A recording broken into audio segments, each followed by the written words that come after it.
बच्चों, आज हम लोग कक्षा 10 गृह विज्ञान विषय के अंतर्गत पाठ 6 का अध्ययन करेंगे, जिसका शीर्षक है जल प्राप्ति के स्रोत, उपयोगिता तथा शुद्धिकरण।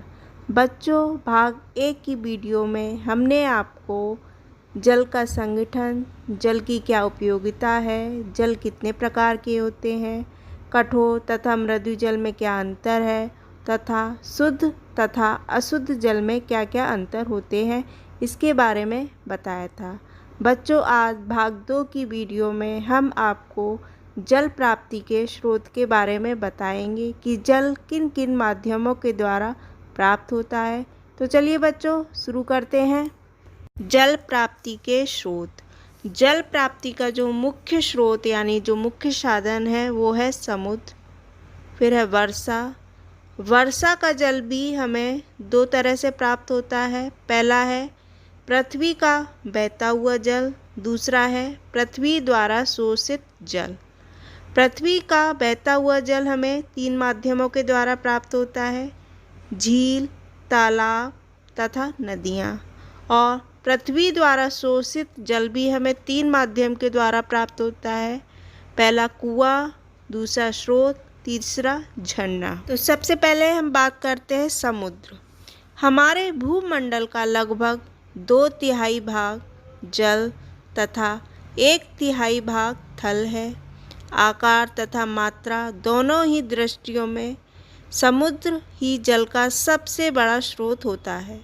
समुद्र का जल बाष्प में परिवर्तित होकर बादल का रूप ग्रहण करके पृथ्वी पर वर्षा करता है। वर्षा का जल ही नदियों, तालाबों तथा झीलों आदि के रूप में पृथ्वी पर उपलब्ध होता है।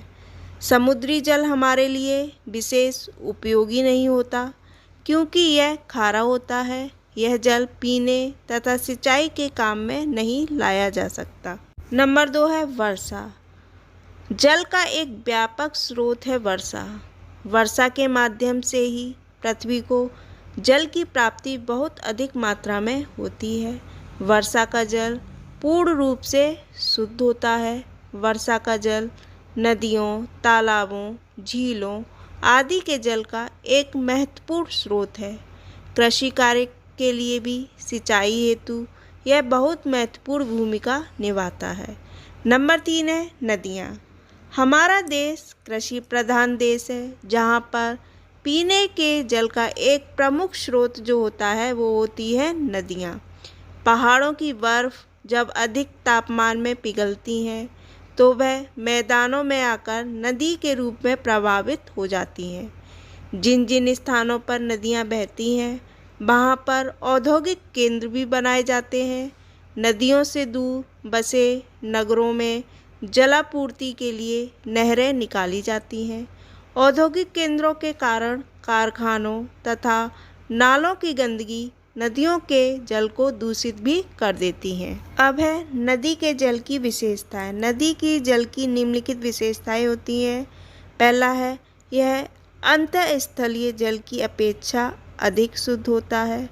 नंबर 2, नदी में रहने वाले जीव जंतु जल की अशुद्धियों को नष्ट करते रहते हैं।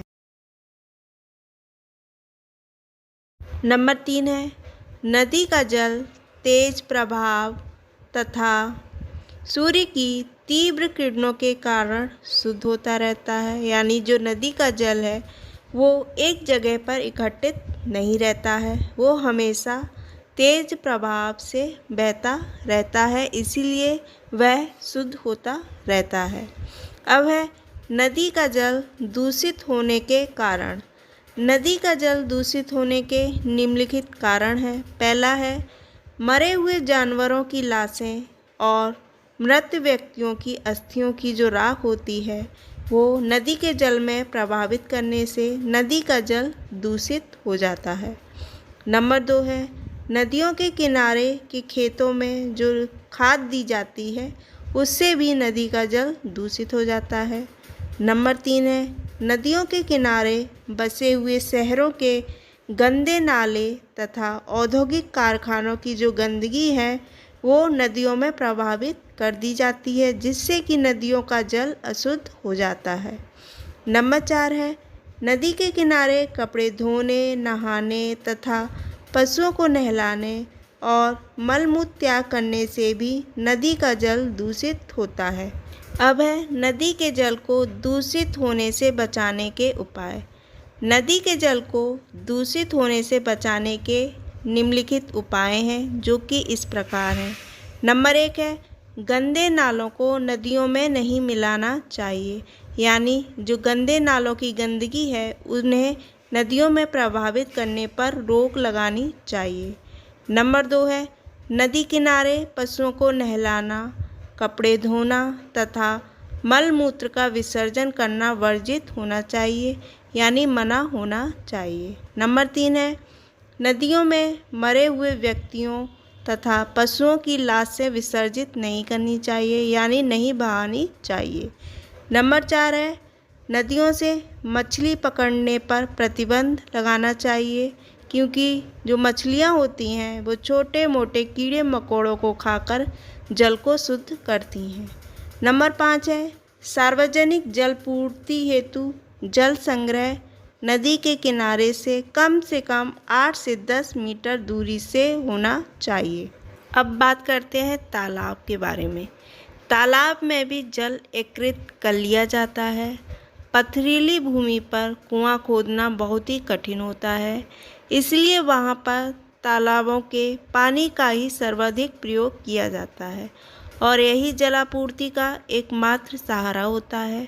तालाबों का जल भोजन पकाने तथा पीने के लिए उपयुक्त नहीं होता है। अब है तालाब के जल के दूषित होने के कारण। तालाब के जल के दूषित होने के निम्नलिखित कारण हैं, जो कि इस प्रकार हैं। नंबर 1 है, ग्रामीण तालाबों में कपड़े धोते हैं, नहाते हैं, जिससे तालाब का जो पानी होता है वो अशुद्ध हो जाता है। नंबर 2 है, पशुओं को इन तालाबों में ले जाकर नहलाने तथा पानी पिलाने से भी जल अशुद्ध हो जाता है। नंबर 3 है, गांव का जो गंदा पानी है इन तालाबों में आता है, जिससे भी तालाबों का जल अशुद्ध हो जाता है। नंबर 4, तालाबों के पास वृक्ष होते हैं, जिससे वृक्षों की पत्तियां तालाबों में उड़कर आती हैं और पानी में जाकर सड़ती रहती हैं, जिससे तालाबों का जल दूषित हो जाता है। नंबर 5 है, स्थिर जल में मच्छर भी उत्पन्न हो जाते हैं, क्योंकि जो तालाब का जल है वो एक जगह पर स्थित रहता है, इसलिए उसमें मच्छर भी उत्पन्न हो जाते हैं, जिससे जल दूषित हो जाता है। अब है तालाब के जल को अशुद्ध होने से बचाने के उपाय। तालाब के जल को अशुद्ध होने से बचाने के लिए निम्नलिखित उपाय करने चाहिए। नंबर 1 है, तालाबों के बाहरी किनारे ऊंचे होने चाहिए, ताकि बाहर का जो गंदा जल है वो उसके अंदर ना आ सके। नंबर 2 है, तालाब काफ़ी गहरे होने चाहिए। गहरे तालाबों का जल उथले तालाबों की अपेक्षा अधिक उत्तम होता है। नंबर 3 है, तालाब के जल को शुद्ध रखने के लिए इसमें छोटी छोटी मछलियाँ छोड़ देनी चाहिए, यानी तालाब के जल में मछलियाँ छोड़ देने से मछलियाँ छोटे कीटाणुओं को खाकर पानी को शुद्ध करती रहती हैं। नंबर 4 है, तालाब के अंदर नहाना धोना पूर्णतः वर्जित होना चाहिए। नंबर 5 है, तालाब का निर्माण ऐसे स्थान पर होना चाहिए, यानी तालाब को ऐसी जगह पर बनाना चाहिए जहां उसके आसपास गंदे पानी की नालियां, गड्ढे, शौचालय आदि ना हो। नंबर 6 है, जहां पर तालाब सार्वजनिक जल पूर्ति का साधन हो, यानी तालाब के जल को सभी लोग प्रयोग करते हों, वहां पर तालाब ईंटों तथा सीमेंट के पक्के बनवाने चाहिए। नंबर 7 है, तालाबों में उगी वनस्पतियों को उखाड़ देना चाहिए, जिससे उसमें गिरी हुई अशुद्धियों को साफ करा लेना चाहिए। अब बात करते हैं झीलों के बारे में। झीलें 2 प्रकार की होती हैं। पहला है प्राकृतिक झील, दूसरा कृत्रिम झील। तो सबसे पहले बात करते हैं प्राकृतिक झील। प्राकृतिक झील एक विशाल निचले भूभाग पर बनी हुई होती है, जहाँ पर वर्षा का जल एकत्रित यानी इकट्ठा होता रहता है। यदि यह क्षेत्र साफ होता है तो उस जल का प्रयोग हम पीने तथा भोजन बनाने के लिए भी कर सकते हैं। नंबर 2 है कृत्रिम झील। कृत्रिम झील बांधों द्वारा बनाई जाती हैं। आवश्यकता अनुसार मैदानी भागों में पानी को एकत्रित करने के लिए यानी पानी को इकट्ठा करने के लिए बड़ी बड़ी झीलें बनाई जाती हैं। जहां ऐसी निचली भूमि हो जो 2 अथवा 3 तरफ पहाड़ियों से घिरी हो, वहां बांध बनाकर वर्षा के जल को एकत्रित होने दिया जाता है, यानी वहां पर वर्षा का जल इकट्ठा किया जाता है।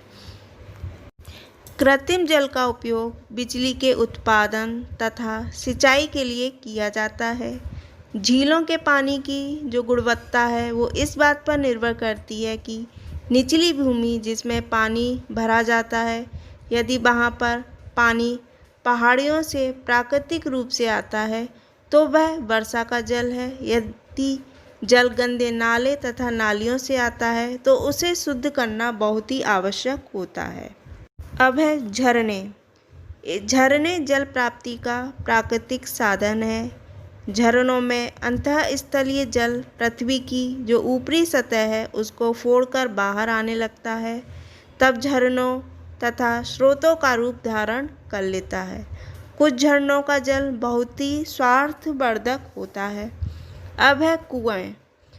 कुआं गांव तथा छोटे शहरों में जल प्राप्ति का एक उत्तम साधन माना जाता है। कुएं का जल घरेलू कार्यों तथा कहीं कहीं सिंचाई कार्य के लिए भी उपयोग में लाया जाता है। कुएं 4 प्रकार के होते हैं। पहला है उथले कुएं, दूसरा गहरे कुएं, तीसरा आर्टिजन कुएं, नंबर 4 पाताल तोड़ कुएं। तो सबसे पहले बात करते हैं उथले कुएं। उथले कुएं प्रथम अपृष्य जल स्तर तक खोदकर बनाए जाते हैं। इसकी गहराई 8 से 10 मीटर के लगभग होती है। कभी कभी तो 5 मीटर खोदने पर ही जल प्राप्त हो जाता है। इसका जल प्राय कठोर किंतु पीने में स्वादिष्ट होता है। उथले कुएं बनवाते समय इस बात का ध्यान रखना चाहिए कि कुएं के पास वृक्ष नहीं होने चाहिए। कुएं के चारों ओर नहाने, वस्त्र धोने, बर्तन धोने की मनाही होनी चाहिए, यानी उन पर रोक होनी चाहिए। कुएं के पास गंदा नाला या शौचालय नहीं होना चाहिए, क्योंकि प्रवेश स्तर से गंदा जल छनता हुआ अप्रवेश्य स्तर तक पहुंचकर कुएं के जल को दूषित करता रहता है। नंबर 2 है गहरे कुएं। यह कुएं काफ़ी गहरे होते हैं। इन कुओं की गहराई 10 से 100 मीटर तक होती है। गहरे कुओं में जल पृथ्वी की कई परतों के अंदर चला जाता है। यह कुआं उथले कुएं की अपेक्षा अत्यधिक साफ होता है, क्योंकि यह वायु के संपर्क में नहीं होता है। ऐसे कुओं का जल अपेक्षाकृत अधिक शुद्ध तथा मीठा होता है। यह कुएं जल्दी सूखते नहीं हैं। नंबर 3 है आर्टिजन कुएं। फ्रांस के आर्टिजन नामक प्रदेश में इनका प्रयोग बहुत लंबे समय से चला आ रहा है। इसी प्रदेश के नाम पर इन कुओं का नाम आर्टिजन पड़ा। भारत में इस प्रकार के कुओं का प्रयोग पंडिचेरी आदि स्थानों पर होता है। इन कुओं का जल गहरे कुओं की भांति अधिक स्वच्छ होता है। इस प्रकार के कुएं बनाने के लिए काफ़ी गहराई तक खुदाई करनी पड़ती है। अधिक खुदाई करने पर जल स्वयं फव्वारे के रूप में फूट पड़ता है। नंबर 4 है पाताल तोड़ कुआं। यह पहाड़ या पठारों को खोदकर बनाया जाता है। इसको बनाने के लिए बारूद या ड्रिल द्वारा चट्टानों को तोड़ा जाता है। इस प्रकार के कुएं फ्रांस तथा ऑस्ट्रेलिया में पाए जाते हैं। भारत में भी कुछ ऐसे कुएं हैं। इस कुएं में पीने का पानी प्राप्त करने के लिए चट्टान में छोटा छेद करके हैंडपंप तथा सिंचाई आदि के लिए बड़े छेद करके बिजली की मशीनों का प्रयोग किया जाता है। इस कुएं का पानी अत्यंत शुद्ध व स्वच्छ होता है। अब हम बात करते हैं आदर्श कुआं। आदर्श कुएं का निर्माण करना पड़ता है जिससे उसका जल अशुद्ध न होने पाए। इसकी प्रमुख विशेषताएं निम्नलिखित होती हैं। नंबर 1 है कुएं के चारों तरफ पक्की पत्थर या सीमेंट की ऊंची मुडेर होनी चाहिए, जिससे बाहर की जो गंदगी है वो कुएं के अंदर ना जा सके। नंबर 2 है कुएं की दीवारें पक्की पत्थर तथा सीमेंट की होनी चाहिए। नंबर 3 कुआं ऐसे स्थान पर बनाना चाहिए जहां की भूमि शुद्ध हो। नंबर 4 है कुएं के चारों ओर ढलान युक्त चबूतरा होना चाहिए तथा पक्की नाली होनी चाहिए, जिससे बाहर का जो गंदा पानी है वो किसी भी स्थिति में कुएं के अंदर ना आ सके। नंबर 5 है कुएं के ऊपर छत होनी चाहिए, जिससे पेड़ पौधों की जो पत्तियां हैं, कूड़ा करकट है, वो उड़कर जल को गंदा ना करे। नंबर 6 है कुएं के 20-25 मीटर तक कोई भी शौचालय या गंदा नाला नहीं होना चाहिए। नंबर 7 है कुएं गहरे खुदे होने चाहिए, क्योंकि कुआं जितना गहरा होगा उसका पानी उतना ही शुद्ध होगा। नंबर 8 है कुएं में समय समय पर लाल दवा डालकर उसके पानी को शुद्ध करने की व्यवस्था करते रहना चाहिए। अब है स्रोत। वर्षा का जल पृथ्वी पर आकर पृथ्वी द्वारा सोख लिया जाता है। यह जल पृथ्वी की कई परतों में विद्यमान रहता है। पृथ्वी के अंदर जल का दबाव बढ़ जाने पर यह सतह टूटकर वहीं फूट पड़ते हैं। पृथ्वी पर जल स्वयं निकल पड़ने को ही हम स्रोत कहते हैं। अब है नलकूप या हैंडपंप। नलकूप के लिए ज़मीन में छेद किया जाता है, जिसमें लोहे के लंबे पाइप द्वारा जल के स्तर तक पहुंचा जाता है। इसके बाद उस पाइप के ऊपर व गोलाई में प्लास्टिक का पाइप लगाते हैं। पानी खींचने के लिए ऊपर हैंडल या बिजली की मोटर का प्रयोग किया जाता है। इसे जेट पंप भी कहते हैं। नलकूप का पानी पीने के लिए शुद्ध होता है। आजकल घरों में इनका अत्यधिक उपयोग किया जाता है। धन्यवाद।